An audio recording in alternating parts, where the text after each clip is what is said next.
Bonjour chers amis, j'ai l'immense plaisir de recevoir aujourd'hui Pierre et Eliane. Donc nous allons faire une émission spéciale pour vous parler de ce que vous, les citoyens, vous pouvez faire concrètement pour améliorer la vie des autres. Donc on va commencer par parler de tout ce qu'on peut faire en ce qui concerne l'aide directe aux autres, en créant des associations, en faisant de la philanthropie. Donc il y a énormément de choses à faire. On est peut-être trop habitué en France à se reposer sur l'action de l'État et vous verrez que si on s'y met tous, on peut vraiment changer la vie. Alors Pierre, pour commencer, j'aimerais que tu te présentes un petit peu à nos auditeurs. Eh bien, bonjour à tous. En ce qui me concerne, au niveau donc, des associations caritatives, l'engagement au niveau des citoyens, je suis à une centrale, un siège qui s'occupe effectivement des personnes démunies. Quand on parle de la participation de l'État, il faut savoir que malgré toutes les associations qui existent aujourd'hui sur le plan national, elles sont aidées effectivement par l'État indirectement. Alors, je ne sais pas si vous voulez qu'on parle très rapidement de la structure, comment ça fonctionne. Oui, on peut en parler, il y a pas d'ordre. Voilà, alors ce qu'on peut dire aujourd'hui, la plupart des citoyens ne le savent pas, c'est que les collectivités locales, même les départements, voire le national, évidemment, se regroupent un certain nombre de budgets qui sont consacrés évidemment ensuite à l'expédition de la Commission européenne. Donc cette Commission européenne, ensuite, a comme objectif de récupérer les produits sur l'Europe, sur la Banque européenne et la banque des produits alimentaires, c'est-à-dire qu'on va convertir tous ces budgets qui ont été envoyés évidemment à la Commission européenne par évidemment des aliments achetés par la Banque alimentaire. Donc ce qui veut dire quoi? Ça veut dire qu'effectivement les collectivités locales, comme l'État, participent évidemment à la création des associations caritatives. Alors en plus, ce qu'on appelle effectivement le Fonds européen d'aide aux démunis, c'est le FEAD, qui est donc en Europe, fait effectivement partie d'un volume relativement important et qui va effectivement envoyer dans chaque association caritative un certain nombre de produits divisé par le nombre d'associations caritatives. Pour ne pas tous les citer, il doit y en avoir à peu près 5 ou 6 sur le plan national. Je ne les citerai pas car on ne peut pas effectivement mélanger. On ne peut pas les citer, mais ce sont de célèbres associations qui distribuent des repas aux personnes qui en ont besoin. Bon, je pense que vous avez un peu deviné, mais on ne peut pas les citer. On ne peut pas les citer. Alors par contre, ce qu'on peut dire, c'est effectivement le nombre de bénévoles aujourd'hui qui effectivement se consacrent une partie de leur temps représente pratiquement, allez, on va dire à peu près 2 millions de citoyens en France, qui n'est pas rien. Qui n'est pas rien. Quand on parle évidemment de l'engagement des citoyens en France, ça représente quand même pas mal de choses. Ce qu'il faut savoir, c'est que pour certaines associations caritatives, il y a des repas qui sont servis bien au-delà des 2 millions de familles.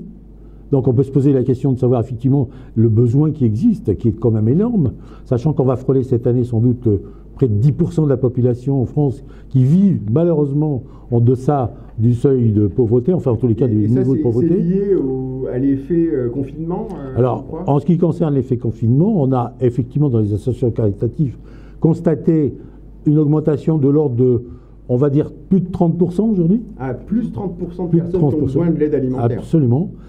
Sachant que... C'est inédit, tu n'as jamais vécu ça? Ah, jamais. On avait peut-être quelquefois des augmentations qui variaient selon aussi on va dire la saison, parce que l'été, il semblerait que les gens vivent davantage à l'extérieur en voyageant, en bougeant. Mais c'est vrai que aujourd'hui, malheureusement, on peut constater qu'il n'y a plus de saison. Je veux dire que autant en hiver qu'en été, on est obligé d'avoir les mêmes produits au niveau nombre de repas, si vous voulez, sur les personnes, donc les personnes accueillies.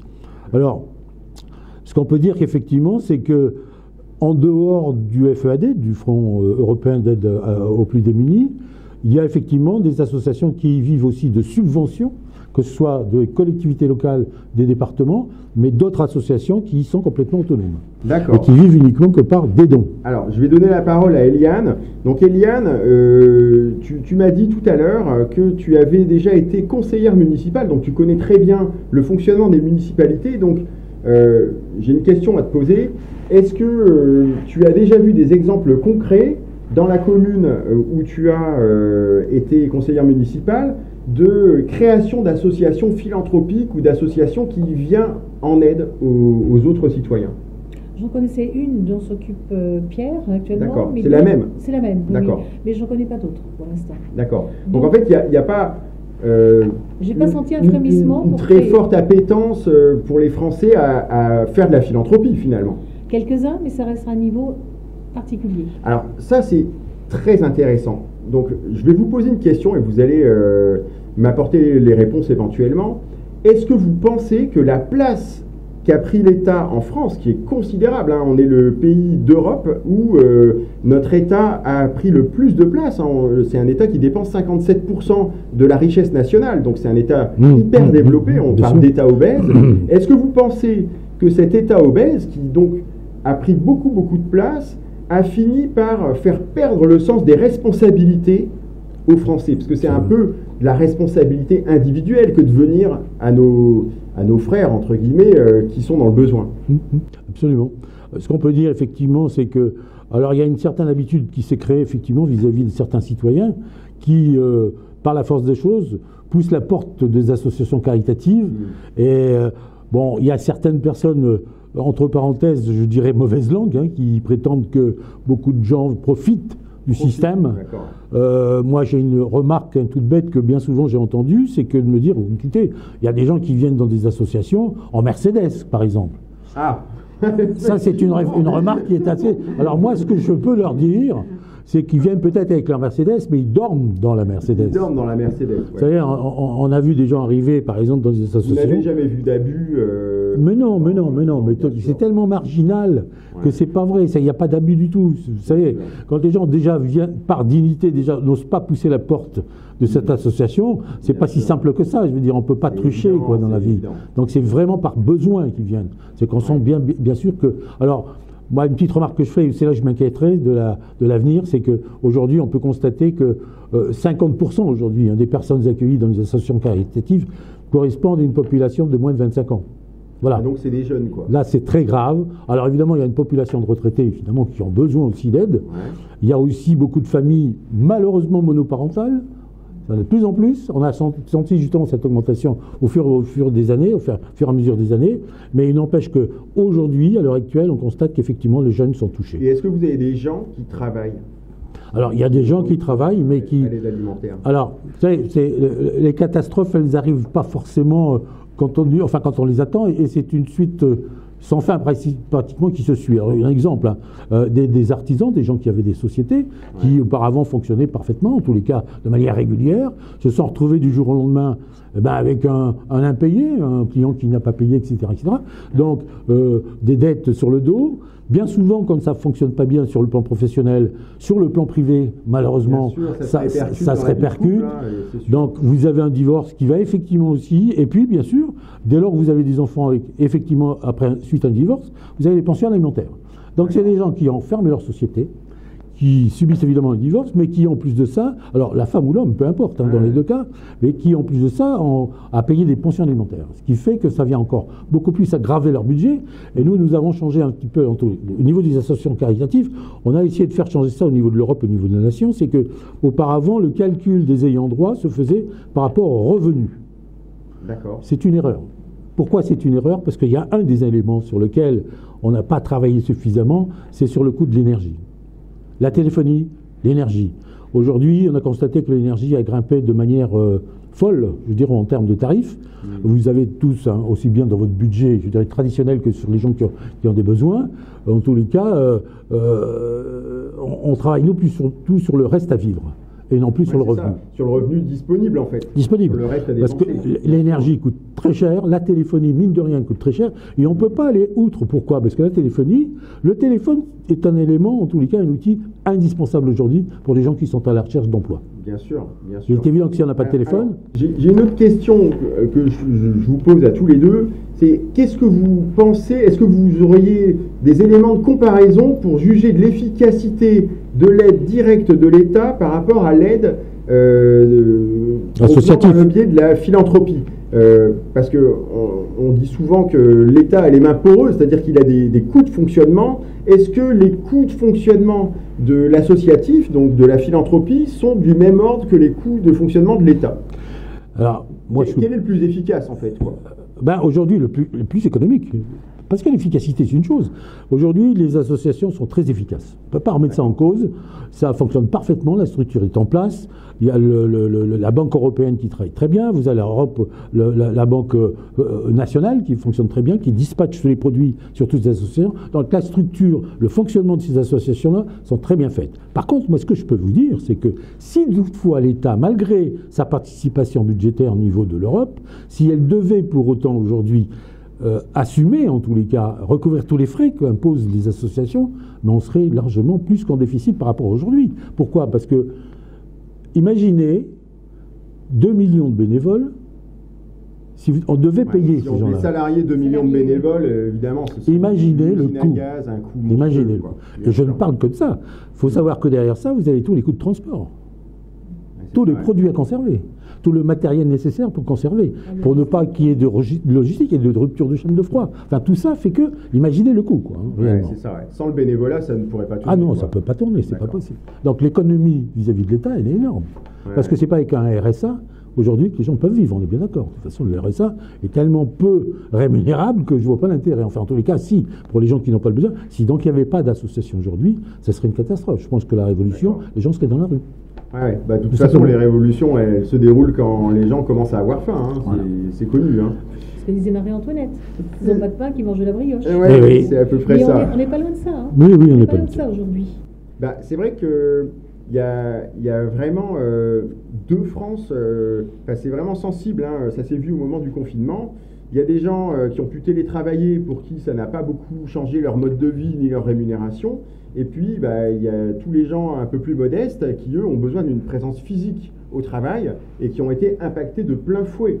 Hein, ça a vraiment été très différent selon les catégories socio-professionnelles. Tout à fait. Donc, moi, je fais un petit appel comme ça, un petit appel parce que on avait souhaité à une époque s'adresser aux professionnels. Alors, quand je dis professionnels, c'est des gens qui sont en activité professionnelle. Ouais. Je parle du bénévolat, si vous voulez.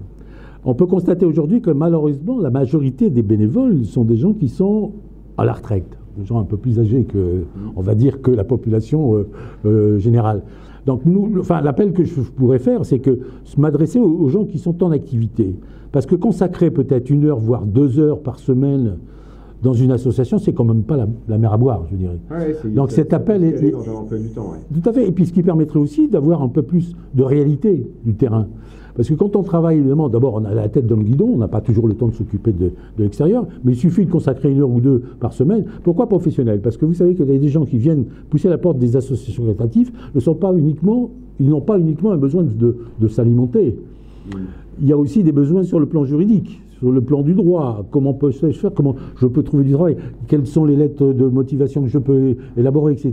Alors ça existe déjà effectivement dans les associations, mais c'est quelque chose qui est très, comment dirais-je, rigoureux, fonctionnel. Il n'y a pas cette convivialité, cette expérience professionnelle qu'on pourrait effectivement leur amener si on avait des professionnels en activité qui viendraient effectivement, puisqu'ils sont au jour même, je dirais, d'actualité, puisque les lois, vous savez comme moi, elles évoluent malheureusement, et que pour assurer la totalité de ces lois, il faut des gens de métier, des gens actuels, quoi. Donc moi, je fais un appel vis-à-vis des gens qui sont en activité, consacrer 1 heure ou 2, mais ça suffirait largement par semaine, quoi. Bon, j'espère que ton appel sera entendu. Alors, j'aimerais bien revenir sur un truc très intéressant là qu'on a dit tout à l'heure, c'est le fait que les Français, ils ne se lancent pas spontanément dans des actions philanthropiques. Et donc, je voudrais savoir si, d'après vous, ce serait peut-être lié au fait qu'on est habitué à ce que toutes les décisions soient centralisées en France. Est-ce que, d'après vous, notre modèle hyper centralisé sur Paris, le modèle un peu jacobin, ne fait pas en sorte, finalement, comme effet collatéral, que dans les régions, dans la France périphérique, finalement, les gens, ils commencent à attendre tout Paris plutôt que de se prendre en charge eux-mêmes? Alors moi, je ne sais pas si Eliane veut me répondre. Moi, j'ai une idée là-dessus. Pourquoi? Parce que il y a une tendance aujourd'hui, au niveau des collectivités locales, ainsi qu'au niveau des communautés, des agglos, de tout centraliser. Comme on disait tout à l'heure, donc la responsabilité des collectivités locales s'échappe, évidemment, vis-à-vis du national. Et moi, ce que j'appelle un peu la globalisation. Ne pas confondre avec la mondialisation, ce qui n'a rien à voir. Hein. Je parle de globalisation. C'est une habitude qu'on a prise avec l'espoir, dans ce projet, de faire des économies. C'est-à-dire que on peut constater qu'il y a plusieurs associations un peu partout, et si on essayait de les regrouper, on peut penser qu'au niveau de besoins, on pourrait éventuellement faire des économies. Et alors, donc, dans les faits, qu'est-ce que ça donne? Mais non, c'est une bêtise, tout simplement, parce que autant tenir compte de chaque société individuelle, chaque entité qui a effectivement un fonctionnement différent, la seule possibilité qu'on aurait pour essayer, pas forcément d'économiser sur le plan financier, mais au moins d'avoir sur le plan conformité et législatif, d'avoir ce qu'on appelle un label. C'est-à-dire que chaque société pourrait avoir un label, une conformité. Pourquoi? Parce que l'avantage, c'est qu'elle pourrait travailler sur les mêmes exigences de conformité et de labellisation. Aucun intérêt de globaliser. Pourquoi? Parce que l'idée principale de la globalisation, c'est de se dire, on va se regrouper, donc on va avoir des volumes d'achat relativement importants, donc on suppose qu'on va faire des économies. Sauf que c'est l'économie directe et pas indirecte. Le problème qui va se passer, c'est que ça veut dire que dès lors où on a des volumes intéressants, enfin importants à lancer en termes de marché, il va se passer une chose, c'est qu'on va faire des appels d'offres. Et si on arrive avec des volumes très importants, les seules sociétés qui vont pouvoir répondre à ce type d'appel d'offres, c'est forcément des sociétés qui ont pignon sur rue, et donc qui sont volumineuses. Donc ça veut dire quoi? On va donc mettre en avant plutôt des sociétés qui sont donc relativement importantes, en négligeant éventuellement les sociétés locales, donc de proximité, donc pour créer des emplois, alors que ces grosses sociétés qui sont donc bien sûr, qui regroupent toutes ces sociétés, enfin ces associations et ces entreprises, vont ne faire qu'une chose, c'est effectivement de réduire le coût. Donc si on réduit les coûts, on réduit le coût de production, on réduit le nombre de sociétés, etc. Donc en termes d'emploi, c'est faux. C'est pas une économie, quoi. D'accord, je comprends. Il faut arrêter de tout globaliser. C'est ce qui se passe aujourd'hui dans toute l'économie. De toute façon, on a quand même des exemples très inspirants autour de nous. Si vous prenez l'exemple suisse, c'est quand même un exemple de système confédéral. On appelle ça la subsidiarité. Bon, chaque région est habituée à se débrouiller un petit peu par elle-même, et ça fonctionne très bien. C'est vrai que l'idée, c'est d'ailleurs une des revendications du mouvement des Gilets jaunes, c'était que les décisions locales, elles puissent être prises au niveau local et avec consultation de la population. C'est vrai que c'est un modèle qui fonctionne. Bien sûr. C'est indéniable. Il faut qu'une procédure soit identique pour toutes les collectivités locales. Évidemment, on ne peut pas partir dans tous les sens avec des revendications qui partent dans tous les sens. Mais si on avait une procédure qui soit identique pour toutes les collectivités locales, avec bien entendu, je dirais, le besoin du citoyen, lambda, avec les remontées d'informations des citoyens, de chaque quartier, etc., qui permettrait effectivement d'évoluer et d'avancer.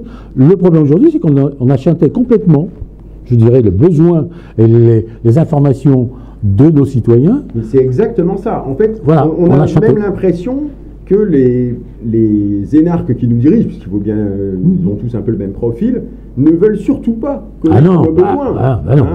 C'est vraiment cette idée de démocratie directe qui a été vraiment la revendication majeure des Gilets jaunes. Donc c'est un besoin d'être consulté qui est très présent dans la population. Bien sûr. Il a été complètement oublié, complètement totalement écrasé. Le pouvoir s'obtient justement par l'unification, c'est-à-dire plus je regroupe de sociétés, plus je regroupe des décisions, et plus je suis maître à bord. C'est ça, c'est un système pyramidal, un système horizontal. Oui, bien sûr, c'est évident. Et en termes d'efficacité, le système horizontal qui correspond un peu au modèle suisse, il a fait ses preuves. Bien sûr.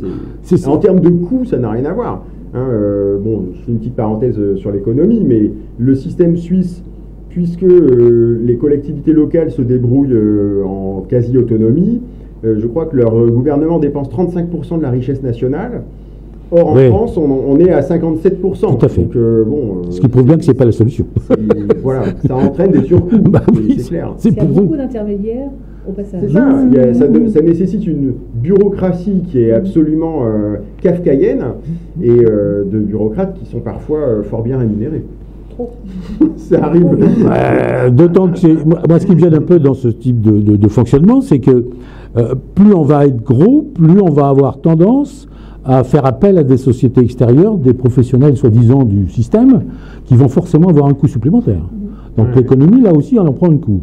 Donc et bien entendu, plus ça devient important, moins on aura de facilité, moins on aura de compétences à pouvoir gérer. Donc ça veut dire quoi? Par peur, on se dit non, mais attends, On va confier ça à une société, donc effectivement privée et spécialiste, des spécialistes justement de ce type de fonctionnement. Ils vont de toute façon, eux, nous couvrir puisqu'ils sont certifiés, etc., etc., etc. Donc on prendra toutes les assurances. Mais combien de projets aujourd'hui on a vu qui sont tombés à l'eau parce que justement ces sociétés n'avaient pas les compétences d'abord pour le faire. En plus, sur des budgets qui demandaient beaucoup de moyens, quoi, qui sont tombés à l'eau parce que les sociétés ont disparu, etc., etc. Donc on sent bien que par rapport à ce marché global, il y a des gens qui profitent du système. Et puis, bon, de toute façon, pour qu'une aide soit efficace, il faut vraiment connaître les besoins des gens. Et pour ça, il faut que ça soit local. Je vais vous citer un ou deux exemples inspirants. Il y a notamment l'exemple dans la Drôme d'un monsieur qui s'appelle Nicolas Chaban, qui a créé une société qui s'appelle C'est qui le patron. Je ne sais pas si vous avez entendu parler de ça. J'ai entendu parler de ça, oui. Donc, il a un réseau de petits producteurs qui auparavant étaient littéralement spoliés par la grande distribution, puisqu'ils avaient des marges qui étaient trop faibles pour vraiment pouvoir s'en sortir. Bien sûr. Et donc là, en concertation, et ils ont même un système de démocratie directe, ils votent ensemble les décisions, eh bien, ils ont trouvé, et ils demandent aussi leur avis aux consommateurs. Il y a des systèmes de vote en ligne pour vraiment adapter les produits aux attentes du consommateur. Oui.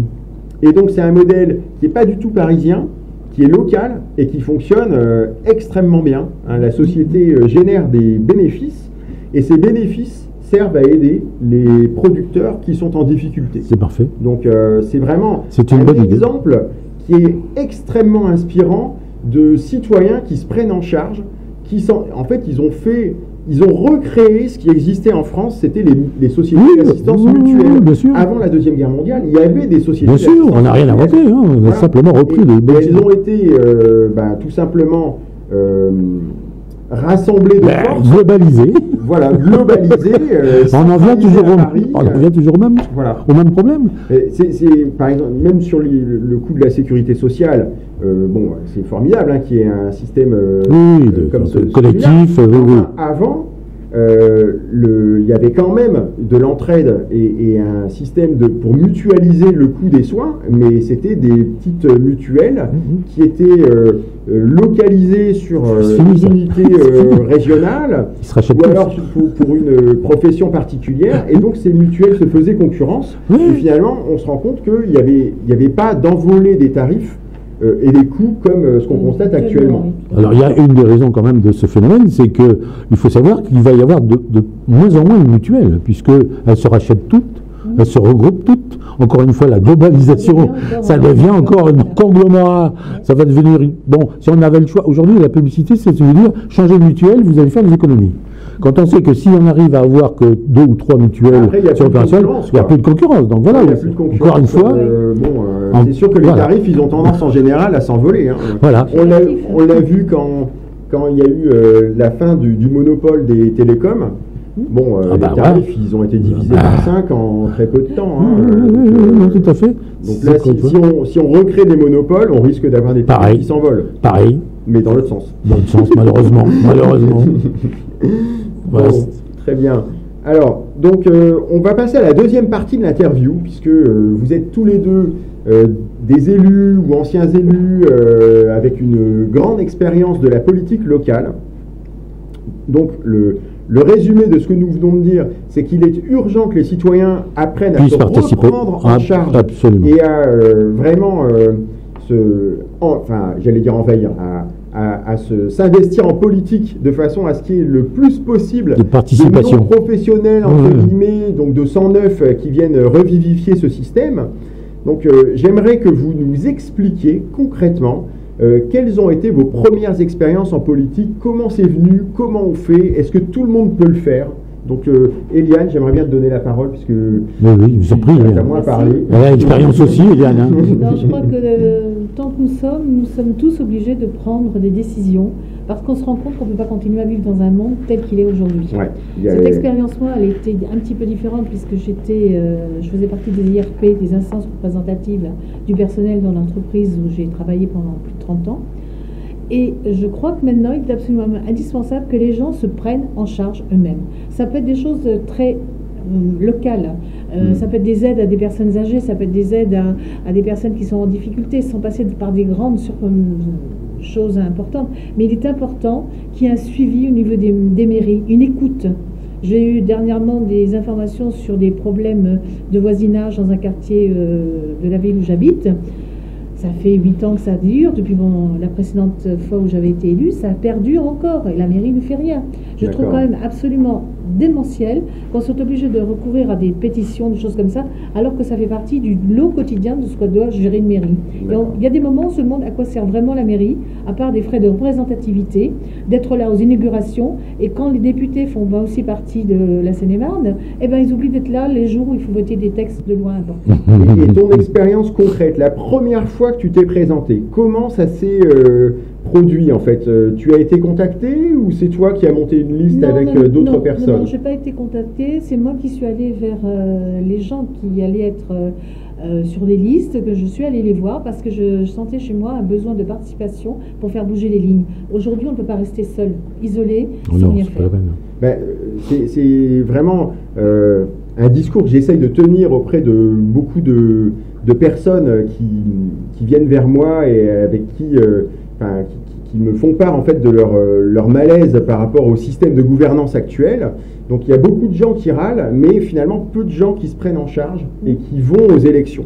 Donc c'est vraiment le message que je veux porter et qu'on va répéter aux gens, c'est que maintenant il faut arrêter de se plaindre et il faut vraiment se prendre en charge. Il faut se présenter. Hein. C'est vrai que les prochaines échéances électorales, ce sont les élections départementales. Ce serait une belle opportunité de voir beaucoup de citoyens non professionnels, même sans expérience, des gens qui ont vraiment la volonté de bien faire, une bonne intention, et bien de s'intéresser à la chose publique en partant du bas pour que finalement l'information remonte vers le haut. Alors, on a une vraie rupture actuellement entre des élites qui n'ont même plus les moyens de prendre la température dans les régions parce qu'ils sont et les régions. Ils sont hors sol, donc on va les reconnecter en fait. Et toi Pierre, est-ce que tu pourrais nous expliquer ta première expérience en politique? Alors, moi, le premier élan que j'ai eu, c'était effectivement de m'investir dans des associations caritatives. Ça a dû sans doute s'apercevoir tout à l'heure par rapport aux explications que j'ai données. Mais je me suis dit, c'est peut-être pas suffisant, parce que je pense que si on voulait faire bouger les choses, il fallait s'impliquer dans le domaine de la politique. Et je m'étais dit, tiens, on va créer peut-être effectivement un nouveau mouvement. On a appelé ça, par exemple, dans la ville où nous sommes, on a appelé ça Ensemble avec vous. Et on a bien constaté quand même qu'il y avait cette espèce de naissance de personnes qui souhaitaient être représentatifs, ou en tous les cas qu'on puisse les écouter. Alors, ce qu'on peut dire aussi en termes de critique par rapport à des équipes qui se sont aujourd'hui à la fois représentées mais qui sont élues, c'est que bien souvent, si on reprend leur programme, je dirais pour les élections, on constate après, effectivement, qu'ils soient à la tête des localités, qu'on n'a plus du tout le même discours. Alors, est-ce que ça s'est perdu dans les méandres? Est-ce que tu penserais pertinent, Pierre, d'obliger, par exemple, avec incitation financière, les élus à respecter leur programme? Ah ben, c'est simple. C'est-à-dire, moi, je sais ce qu'il faut faire. Il faut faire signer une charte à tous les élus. Avec obligation de résultat. Comme dans une entreprise.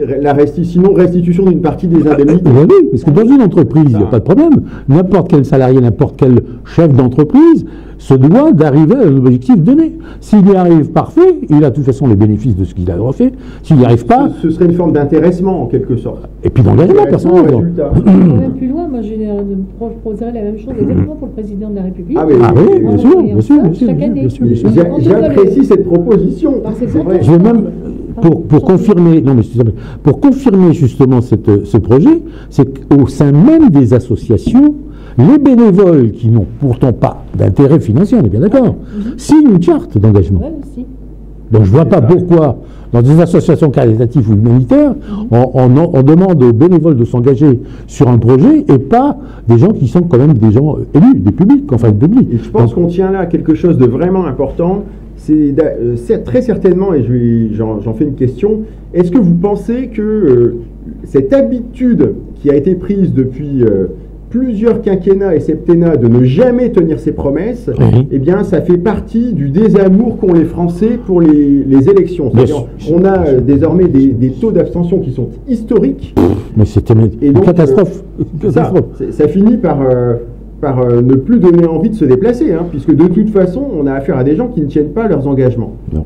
C'est un petit peu le problème. Alors, l'échappatoire du système aujourd'hui fait que, compte tenu du fait que la responsabilité de l'engagement ne se fait pas au niveau des collectivités locales, donc des mairies, ça va se faire au niveau du département. Donc, encore une fois, c'est la globalisation qui fait qu'on se noie dans le système. Et vous dites, oui, mais c'est pas moi. J'ai essayé de faire ce projet, de mettre en place ce projet il y a 4-5 ans, mais malheureusement, le département l'a refusé. C'est l'effet domino. C'est l'effet domino. Donc voilà. Hein, la dilution de responsabilité. Quoi. Voilà. Ce qui fait que, bon, ils ont toujours l'excuse de dire, mais vous voyez. Il y a tout un tas d'excuses toutes prêtes. C'est pas moi. Hein, moi, j'ai essayé, mais on n'y arrive pas, quoi, en fait. Donc, là, on est vraiment sur des cultures différentes par rapport aux entreprises, par exemple. C'est vrai qu'un entrepreneur, lui, il joue son propre argent. Et là, il n'y a pas d'excuse, là. Hein. C'est un peu le reproche que je fais aux élus actuels, c'est qu'ils ne se battent pas, ils ne vont pas jusqu'au bout, quoi. Je veux dire, hein, quitte à, moi dirais-je, à mordre de temps en temps, parce qu'on sent bien que ça n'avance pas, mais on ne sent pas cette pugnacité, tout à fait, au niveau voire même de leur préfet, voire même, on ne sent pas cette envie de vouloir gagner à tout prix, quoi. Et les seuls qui sont effectivement des gens un peu plus hargneux, bah, ils se font mettre de côté tout de suite dans leur 22, quoi. Donc toi, Pierre, en fait, j'ai compris maintenant que tu as été tête de liste dans ta ville, donc tu as commencé par créer une sorte d'association qui a regroupé des gens et ensuite, une fois ces gens fédérés, tu as pu déposer ta liste. Tout à fait. C'est comme ça que tu as fait. Voilà. Et par rapport à cela, bien entendu, on a donc été élus avec un pourcentage qui est loin d'être négligeable puisqu'on a obtenu plus de 11,12% sur... sachant que nous étions en face d'un ministre, quand même, ce qui n'est pas rien. Oui. Ce qui n'est pas rien, et en face d'une union de la gauche, quoi. Voilà, union de la gauche qui représenterait plusieurs partis, effectivement, de la gauche. Malgré tout, nous avons fait. Pourquoi je dis ça? Parce que c'est là où on prouve bien qu'il y a un besoin, que les gens sont mécontents de leur situation et qu'ils veulent absolument que ça change. Et pour autant, il faut effectivement... Alors, on ne va pas être aussi directif que les Belges, mais moi, quelque part, alors vous allez me dire, oui, tiens, c'est un dictateur, quelque part, je souhaiterais que les votes soient obligatoires. Oui. Trouver un système pour rendre les votes obligatoires. Oui. Bon, c'est vrai que c'est pas... Moi, à titre personnel, je n'aime pas beaucoup les votes obligatoires. Moi non plus. J'aimerais mieux que les gens aient vraiment envie de voter. Et pour cela, je pense qu'il n'y a rien de l'exemplarité. Oui. Et l'exemplarité qui inspirerait les gens, ce serait des politiciens qui tiennent leurs engagements, qui sont intéressés financièrement au fait de tenir leurs promesses. Et ça, ce serait une révolution. Tout à fait. Ah, il faut absolument une charte là-dessus, hein, ça c'est sûr. Pour essayer de, comment dirais-je, de confirmer un peu le besoin des citoyens, c'est qu'aujourd'hui, il n'existe pas de délégué de quartier, par exemple.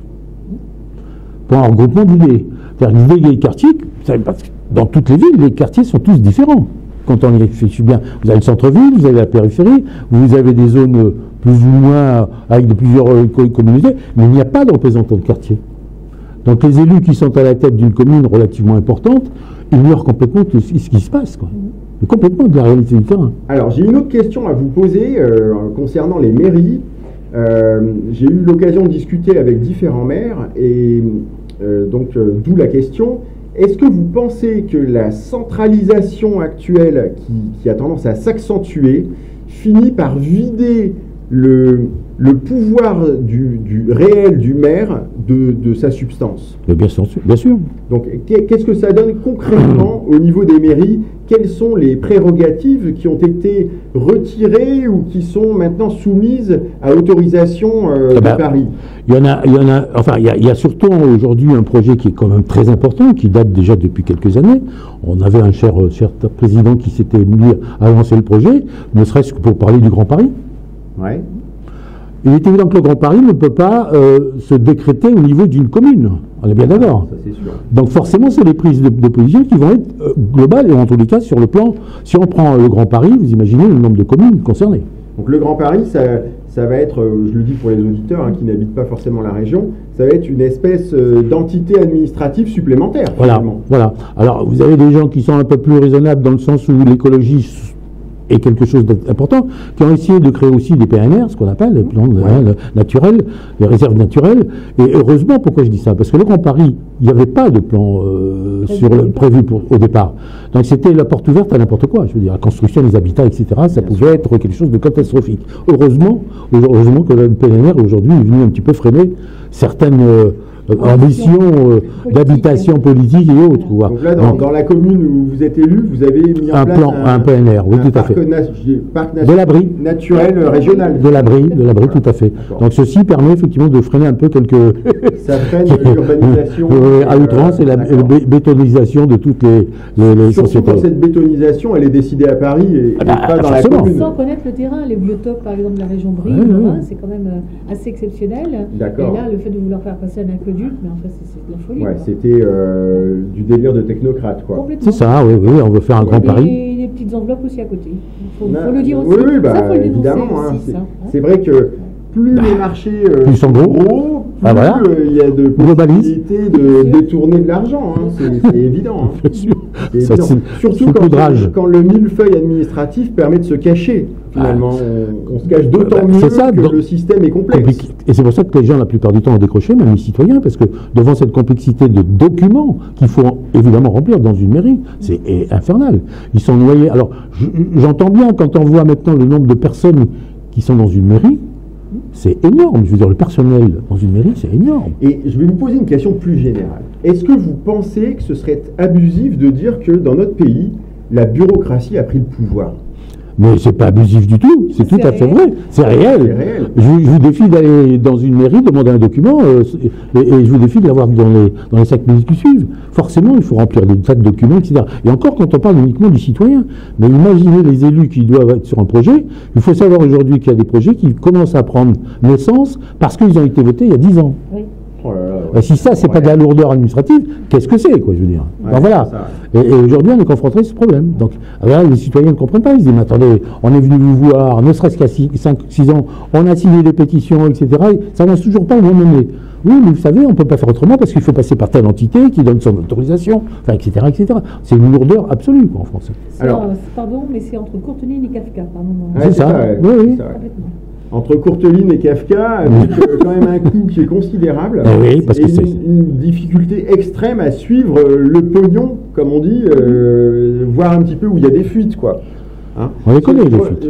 Quand je parle de pognon, c'est pour faire référence à une phrase célèbre prononcée par Jacqueline Moureau, vous savez, qui avait fait une petite vidéo virale au moment des Gilets jaunes et qui se posait une question qui a eu beaucoup d'écho, puisque tout le monde se la pose, c'est mais où part le pognon dans ce pays, puisque nous sommes les plus taxés d'Europe, et puis finalement on n'a pas l'impression d'avoir plus de services que dans les autres pays. Alors, moi encore une fois j'insiste là-dessus, je pense que les collectivités locales n'ayant pas forcément le temps, ni les connaissances, ni les compétences pour pouvoir justement faire avancer les projets, encore une fois, ils confient ça à l'extérieur, dans une société extérieure qui sous-traite, malheureusement, qui a un coût. Vous pensez bien qu'elle ne va pas travailler, c'est pas des bénévoles dans les sociétés comme ça.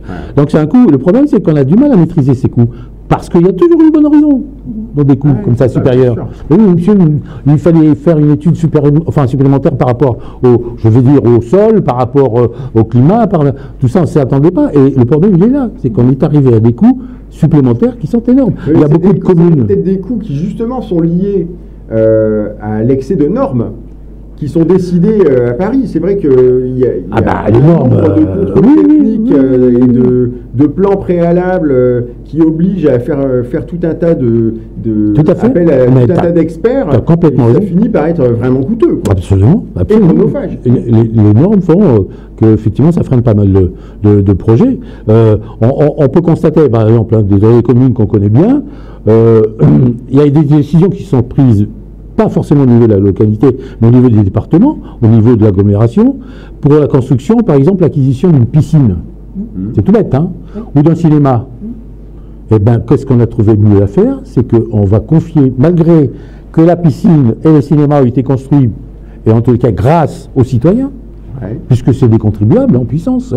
Donc on a construit, ça appartient évidemment à la communauté, donc aux citoyens en priorité, et ben on n'a pas trouvé mieux que de confier la gestion de ces entités à du privé. Ah oui. C'est là où on ne comprend pas, quoi. Est-ce qu'on n'est pas capable, en tant que citoyen, en tant que... Tout simplement, il y a un arbitrage de coûts qui a été fait. Peut-être que le privé arrive à le faire pour moins cher. Sans doute, sauf que ce qu'il faut savoir, c'est que si on confie la gestion à un privé, qu'est-ce qu'il va faire, lui? Son intention, c'est de sortir des marges, hein, on est d'accord? Ah bah oui, bien sûr. Donc qu'est-ce qui va l'empêcher que l'année d'après, il va augmenter ses prix, ses tarifs? Et ça vous donne un cinéma, par exemple, dans la commune que nous Qui marche connaissons plus. bien, qui ne marche plus, Qui est fermé? qui est fermé, mais surtout des salles de cinéma qui sont limites aux normes. C'est-à-dire que je vais au cinéma là-bas à Coulommiers parce que j'habite cette ville-là. Voilà. Je ne peux pas mettre mes genoux. On est complètement oui, coincé. c'est ça, ouais. Un directeur de salle qui s'absente pendant la séance et qui oublie de revenir à la fin, par exemple, des choses comme ça. Non, mais C'est un peu borderline là en termes de Non, mais sécurité. c'est le prix. Piscine également qui n'était pas aux normes au départ. Les carrelages ont été placés pas à leur place normale. C'est-à-dire que le sol glissant était sur Le passage. Ah ouais, donc là c'est un coup à avoir des accidents en cascade, ça, bien sûr. C'est aberrant. Et une société privée, quoi qu'on fasse, c'est, de toute façon, au bout du compte, le projet, c'est de sortir des marges. Bah oui. C'est pas des bénévoles. Si on n'a pas compris ça, on n'a rien compris. Alors je reviens à mon intention première qui est de motiver les gens à s'intéresser à la chose publique. Oui. Je voudrais savoir combien de temps ça prend. Donc, concrètement, ça représente quel investissement en temps d'être conseiller municipal ou maire? Nous, là, il nous a bien fallu 1 an, facilement, hein, pour pouvoir construire quelque chose. Et encore, je ne sais même pas si c'est plus que ça. Combien de temps hebdomadaire dans la vie de tous les jours? Ah, tous les jours. Est-ce que la lecture des dossiers, déjà, c'est quand même très très long quand on les a dans les temps, déjà. Et puis, ce sont des pavés qui sont extrêmement épais. Et je ne suis pas spécialiste de l'urbanisme, des choses comme ça, donc il faut se renseigner un petit peu à côté. Donc en gros, est-ce que tout votre temps libre y passe, ou est-ce que on arrive quand même à faire en sorte que ça soit harmonieusement équilibré entre la vie de famille? C'est envahissant quand même. C'est quand même envahissant. Ouais. Alors, il y a des choses comme ça qui sont assez bizarres, qui ne sont pas très expliquées. C'est que, je prends mon expérience personnelle, puisque maintenant je suis conseiller municipal en ville, enfin à la ville, je ne dirai pas le nom, mais enfin tout le monde le verra. En étant tête de liste, par exemple, vous allez forcément être, comment dirais-je, sollicité pour faire partie des commissions. D'accord, bien sûr. Et un tant soit peu qu'on soit sérieux dans son boulot, on va forcément vouloir participer à ces commissions. Donc il faut savoir que des commissions, dans une localité, en tous les cas, il y en a quand même pas mal. Hein. L'urbanisme, la solidarité, les finances, l'assainissement, l'environnement, enfin j'en passe et les meilleurs, la culture. Donc à chaque fois avec des gros dossiers à lire, pour savoir de quoi on voilà, parle. tout à fait. Donc ça demande un temps relativement important, donc il faut assister aux commissions, et ensuite assister évidemment au conseil municipal, mais c'est surtout les commissions qui demandent beaucoup de travail, quoi. Donc voilà. Alors, j'irai pas jusqu'à dire que c'est une occupation journalière, non, faut peut-être pas exagérer. Je pense que il suffit de lire une fois ou deux le dossier, on arrive quand même à assimiler un petit peu les besoins et les importances en fait de telles décisions. Non, c'est pas le cas. C'est pour ça que je pense que si on devait tenir compte des informations, en tous les cas, des desiderata ou des besoins de chaque citoyen, ça ne demanderait pas beaucoup plus de temps, quoi. Je veux dire que si on ajouterait 20% de plus de temps consacré aux élus, en tous les cas, pour le fonctionnement d'une mairie, c'est tout, quoi. Je veux dire que on pourrait faire aussi des conseils municipaux de jeunes aussi. Il faudrait que les jeunes puissent participer. Vous pensez que ce serait possible de mettre en place dans une commune une sorte de système de démocratie directe comme ils font en Suisse? C'est vrai que parfois, en Suisse, j'ai pas mal d'amis qui sont en Suisse, il y a des votations qui sont organisées au niveau d'une commune pour des sujets qui paraissent anodins. Hein. Par exemple, dans le village où un de mes amis réside, eh bien, ils ont fait une votation pour déterminer quelle serait la couleur du funiculaire. Ils ont construit un funiculaire, ils ont voté pour la couleur de ce qu'ils allaient voir tous les jours, hein, bien sûr. Est-ce que vous pensez qu'en France, on pourrait mettre ça en place? Parce que chez eux, ça marche très bien. Oui, alors bon, la Suisse étant quand même un pays relativement petit, c'est des gens relativement sérieux, sages. Bah, c'est pas tout à fait en fait, ils sont éduqués. Voilà, nous, on n'est peut-être pas tout à fait encore cette approche-là. Bon, mais quand il s'agit effectivement de choisir une couleur de tramway, je pense que c'est pas d'une importance absolue. Néanmoins, je pense que les grandes décisions, c'est plutôt là où il faut questionner les gens, parce que ça correspond à leur vie quotidienne, leurs besoins, comment je vais pouvoir vivre, quel est le lendemain de notre cité. Est-ce que mes enfants engagent les finances de la ville, donc leurs futurs impôts aussi, voilà. Hein, bien sûr. Donc, est-ce que pour mes enfants, est-ce que pour les adolescents, est-ce qu'on va avoir suffisamment d'emplois, est-ce qu'on va être au moins assuré de leur avenir, etc. C'est ça, en fait, hein, l'inquiétude aujourd'hui qu'ils ont. Est-ce que la sécurité mise en place dans les localités, enfin dans les collectivités locales, sont suffisantes? Est-ce que, voilà, c'est toutes ces questions-là, certes primaires, mais en tout cas essentielles pour la vie d'un citoyen. Donc c'est là où justement il faut faire travailler, que les citoyens puissent participer à la décision. Et puis il y a un atout pour l'élu, je suppose, c'est-à-dire que si ce sont les citoyens qui ont pris la décision, on ne peut pas reprocher cette décision à l'élu. Ah bah tout à fait. Mais aujourd'hui non plus. Ça hein. permet... oui. Ah bon, quand même, ça laisse des traces. Quand vous avez un élu qui prend une mauvaise décision, dans une petite commune... Non, c'est noyé dans du... Non. Parce que sur le plan démocratique, on va toujours vous dire, je suis peut-être le maire, mais c'est le conseil municipal qui décide et les commissions, par rapport aux demandes des commissions. Donc on peut toujours se reprocher derrière. Des électeurs, c'est le maire qui a pris la décision. Hein. Oui, je pense c'est ça, c'est ça. Pas loin de chez nous, où il y a eu un endettement pendant plusieurs années, parce que des travaux ont été décidés par la maire précédente, et qui est encore en train d'être payés. Bien sûr. C'est ça, donc elle doit avoir son image sacrément écornée. Alors, rassurez-vous, sachez en tous les cas que la majeure partie des communes en France sont endettées. Hein, oui. Ça il n'y a pas qu'il y en a une mieux connue. Il n'y a pas que les communes. Bon, voilà. Donc voilà. Alors, le deuxième petit reproche que je ferai aussi enfin, on n'a pas cette mentalité de, comment dirais-je, retour sur investissement. C'est vrai que quand c'est l'argent des autres, en général, on est un peu moins soigneux et un peu moins économe qu'avec son propre argent. Voilà. Ça, c'est une... Alors, il y a une habitude qui se fait. On vérifie tout le temps. Ah, mais tout à fait. Et puis il y a des habitudes qui consistent à... L'État pousse un peu la charrue parce qu'ils vous disent, écoutez, si vous voulez que sur le plan de l'habitat, on puisse éventuellement améliorer le nombre d'habitants, etc., vous avez la possibilité de rentrer dans une condition de subvention de... Donc, que fait la collectivité locale? Tiens, on va s'intéresser à la demande de subvention. Si on pouvait obtenir le maximum, parce que c'est ça l'objectif. C'est ça, bien sûr. Je ne vais pas demander le moins, je vais demander le plus pour espérer avoir le moins. Donc, en fait, vous êtes un peu téléguidé par Paris. Bien sûr, bien sûr. C'est ça. C'est pour ça que je dis... Vous venir miroiter de l'argent des autres, systématiquement, ça vous pousse à aller le chercher. Quoi. Il y a toujours un paramètre, en tous les cas, une parenthèse, qui fait que vous avez le droit à telle subvention, si vous êtes sur tel projet. Ce n'est pas une subvention globale.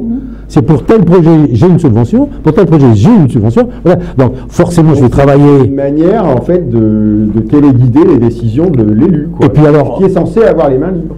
Et puis, en plus, cet élu, qu'est-ce qu'il a dans sa tête? C'est de se dire, je vais faire comme mieux, quoi. Je vais faire encore mieux. Donc, je vais demander la subvention la plus importante. Mais quand on lui fait que les subventions...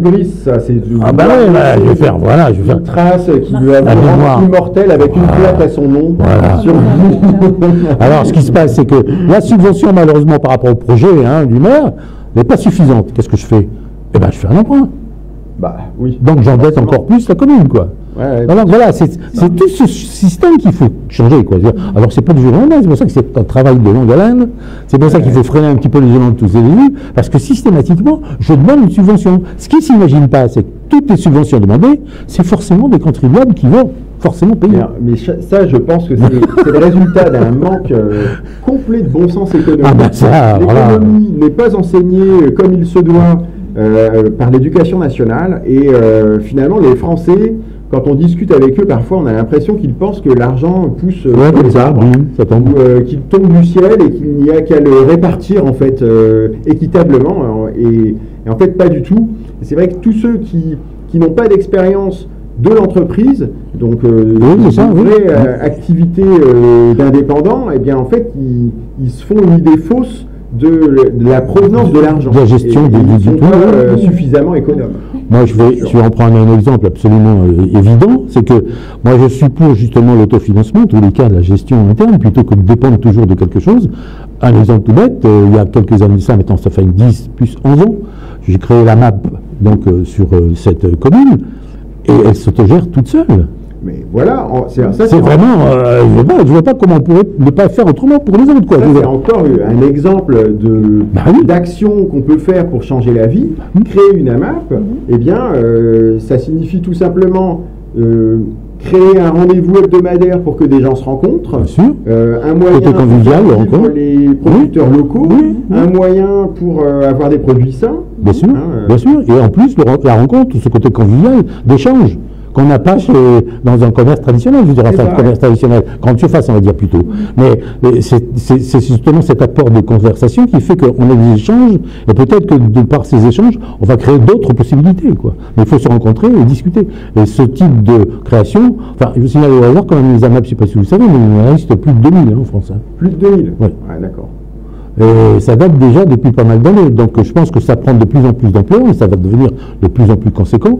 Mais la première, je crois, c'est de mémoire, qui a été créée à Aubagne en 2000. Si ma mémoire est bonne. En 2000. Ce que je veux dire aux auditeurs, c'est qu'il y a plein d'autres actions qu'on peut faire concrètement pour améliorer la vie des gens. C'est vrai que les maires voient finalement assez peu de dossiers arriver sur leur bureau. Moi, je l'ai constaté dans ma commune. Je constatais que les gens ne se parlaient pas suffisamment, il n'y avait pas de convivialité. Donc, j'ai créé, il y a quelques années, une association afin de faire des jardins potagers. Quand j'ai parlé de mon projet au maire, j'ai été extrêmement bien accueilli. C'était presque un soulagement, en fait. Ce qui prouve bien que pas forcément. Il y a très peu d'initiatives individuelles, et donc ça s'est très bien déroulé. Il m'a mis à disposition un terrain de 8000 mètres carrés en centre-ville, pratiquement. En plus, centre-ville, et donc l'association, elle fonctionne extrêmement bien. Je l'ai lancé, et puis après, d'autres activités. Je suis parti sur d'autres activités qui me prennent beaucoup de temps. Mais enfin, c'est un exemple. On peut faire des choses. On peut vraiment faire des choses. Bien sûr. Et qui ne sont pas forcément liées à des dépenses ultra. C'est faux. On peut s'autofinancer. Il faut arrêter de penser que c'est toujours l'État qui va pouvoir vous aider, etc. Même les entreprises, les entrepreneurs, les gens qui ont des bonnes idées, il n'y a pas de raison. On doit les aider, ceux-là. Alors, moi, j'avais une petite idée là-dessus. Je ne sais pas si vous avez... On a toujours parlé de service militaire et service civique. On est bien d'accord. Ouais. Bon. Moi, il y a une chose que je souhaitais justement créer, c'était du service civique, justement, pour aider toutes ces entreprises et ces nouveaux entrepreneurs. Vous savez comme moi que toutes les entreprises, tous les artisans, lorsqu'ils se lancent, ils sont plutôt noyés par des démarches administratives importantes et qu'ils ont déjà à payer des factures, ne serait-ce que pour l'URSSAF, avant même d'avoir un bénéfice quelconque sur les travaux qu'ils ont engagés. Donc pour aider ces gens-là, et Dieu sait que la difficulté elle est justement dans cette gestion de documents administratifs, il fallait que pour autant que le service civique puisse justement les aider. L'avantage à double sens, c'est que ces jeunes-là pouvaient aider effectivement ces entreprises à se débarrasser de tous ces carcans administratifs, mais de plus, ils ont les pieds sur le terrain déjà. Ils savent comment ça fonctionne. Donc ça leur donnerait aussi des idées pour pouvoir se lancer et progresser aussi et créer d'autres entreprises. Voilà, ça c'est une des idées. Je ne comprends pas que l'État n'ait jamais pu penser à ça. Alors que le service civique, ce serait bien justement de les utiliser dans ce sens-là. Mais ça n'existe pas en fait. Mais je ne suis pas persuadé que ça puisse vraiment bien fonctionner, parce que c'est quand même assez complexe, les paperasses en fait. Et alors c'est vraiment une excellente idée et qui va trouver un écho, parce que je suis en contact avec des responsables de fédérations d'indépendants, notamment une qui s'appelle la CNDI, Confédération Nationale des Indépendants, dont le président m'a dit que ça c'était un besoin fondamental des artisans, des commerçants. En fait, ce qu'ils aiment, ces gens-là, c'est faire leur métier. Voilà. Et ils sont face à un mur administratif et ils ne savent pas faire. C'est ça, ils ne savent pas faire. Ça les entrave. Est-ce que j'ai bien rempli la case? Est-ce que j'ai bien rempli les documents? Est-ce que j'ai... Voilà, tout ça c'est un souci. C'est vrai qu'une mairie qui proposerait ce service à ses artisans et commerçants, eh bien, elle rendrait un vrai service. Ce serait certainement un moyen de redéployer du personnel municipal pour aider justement à faire ces démarches administratives qui sont assez complexes et très chronophages. Bien sûr. Et ça permettrait peut-être de vivifier l'économie. Redonner un élan, justement, bien sûr. Parce qu'une ville où il y a ce service, mais ça va attirer des entrepreneurs. En plus, je vais pouvoir me lancer, je ne vais pas être enfermé dans un carcan administratif, ça me laisse libre à faire. Une journée par semaine à faire de la paperasse, quoi. Bien sûr, parce que c'est ça, hein. Bien sûr, bien sûr. Ceci dit, ils vont pouvoir vous rétorquer aussi que ce genre de service est proposé par les chambres de commerce et d'industrie. Et alors là, je ne vais pas rentrer dans le détail. Pour les avoir testés, je sais que bon. D'accord, c'est pas très pertinent. Alors moi, je n'irai pas jusque-là, disons. Moi, j'étais. Plus c'est local, mieux c'est, en général. Hein. Oui, parce qu'en fait, ils ignorent complètement le tissu même commerçant, le tissu même des consommateurs du coin. Moi, je me rappelle avoir. Bon, j'étais commerçant, enfin, mon épouse était commerçante pendant des années dans des rues importantes de la commune. On avait effectivement communiqué avec la chambre des commerces et tout ça. On n'a, franchement, honnêtement, pas eu de réponse concrète, quoi. Ouais. Même l'étude de marché, ça n'existe pas. De toute façon, toutes ces entités qui sont loin du terrain, elles perdent en pertinence. C'est évident. De plus en plus. C'est évident. Et finalement, elles finissent par rouler pour elles-mêmes. C'est-à-dire qu'elles se créent leur propre activité. Oui, c'est ça. Sans vraiment rendre service, quoi. C'est quelque chose qui est assez typique des grosses administrations. Hein. Ça a été étudié, ça s'appelle la loi de Parkinson. En fait, les administrations, quand elles grossissent trop, elles finissent par se créer leur propre travail. Oui, c'est ça. Monsieur qui donne du boulot à monsieur C, qui donne du boulot à monsieur A. Et donc tout le monde bosse, mais finalement, il n'y a pas de service pour le contribuable, quoi. Voilà. Bah, non, on a vu des bêtises se faire. Et d'ailleurs, la plupart des élus, malheureusement, n'ont pas la compétence de juger de tel commerce, ou le besoin de tel commerce. La preuve en est, c'est que si on prend l'exemple des pharmacies, il y a effectivement l'ARS, en tous les cas, l'agence qui vous autorise ou pas, parce que c'est cadré. Mais les autres commerces, il n'y a rien de cadré. Pour ça, certaines villes ont pléthore de coiffeurs ou d'opticiens. Voilà. Donc en fait, ils ne savent pas maîtriser ce genre de choix. Et ce n'est pas la Chambre des commerces qui va pouvoir les contredire. Faux. Ça n'existe pas. Je n'ai pas vu de Chambre de commerce dire non, n'ouvrez pas ce magasin parce que de toute façon, ça ne marchera jamais. J'ai jamais vu ça, moi. Jamais. Donc il n'y a pas de ce conseil. Et les élus, malheureusement, n'ont pas les compétences pour pouvoir juger. Donc, ce qu'on peut dire à nos auditeurs, c'est que avec tout ce qu'on a dit, vous avez vraiment entendu qu'il y a un énorme besoin de changement et d'implication des citoyens pour changer ce pays. Et moi j'ai confiance, moi j'ai confiance en l'être humain. Je sais pertinemment que même dans la police, on est capable de se sortir de ça. Je dirais même que c'est dans ces situations qu'on trouve le ressort qui était enfoui, on n'avait même pas conscience. Hein. Tout à fait. Donc, il faut absolument que des citoyens se lancent dans ces élections départementales et puis toutes les autres élections. Mais les départementales sont vraiment des élections locales où on fait quelque chose de concret. Et donc, il faut communiquer surtout. Communiquer, demander de l'aide. Il faut s'y mettre. On peut vous aider. Ouais, donc, absolument. Je vous mettrai un lien pour vous guider vers notre parti que nous avons créé. C'est un parti où toutes les opinions sont les bienvenues. C'est vraiment toutes les bonnes idées. C'est vraiment de permettre à des non-professionnels, à des gens qui ne sont pas des insiders, de se lancer en politique pour changer la vie. Voilà, exactement. Exactement. Pierre, je te remercie d'être venu. Je t'en prie, si on pouvait faire quelque chose de mieux et puis de pousser, tant mieux.